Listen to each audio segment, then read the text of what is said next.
বন্ধুরা দেখে নাও, তোমাদের জন্য ইম্পর্টেন্ট একটা কোশ্চেন আছে যেটা কিন্তু অবশ্যই পরীক্ষায় আসবে।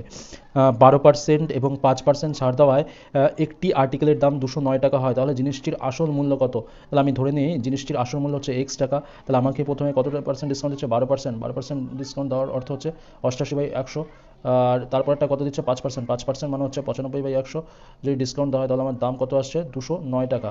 এটা আমার অ্যাজ পার কোশ্চেন আসছে, এটা। তাহলে আমরা এখানে কী করব? আমরা এক্স সমান পেয়ে যাব 209 গুণ 100 বাই 88 গুণ 95। তাহলে এখানে আমরা যদি কাটাকুটি করি, 5×20=100, 5×19=95, 19 দিয়ে এটাই কাটলে 19, 11 209, 11 দিয়ে 88কে কাটলে হচ্ছে 8, 4 দিয়ে 4×5=20, 4×2=8, 2 দিয়ে এটা কাটলে 50। তাহলে 5×50 কত হয়? 250। তাহলে আমি এক সমান কত পেলাম? আর্টিকেলের মূল্য 250 টাকা। আমার এখানে সঠিক উত্তর হয়ে যাবে। তাহলে আসল মূল্য আমার কত? 250 টাকা। এটা আমাদের কিন্তু সঠিক অ্যান্সার হয়ে যাবে। ভিডিওটিকে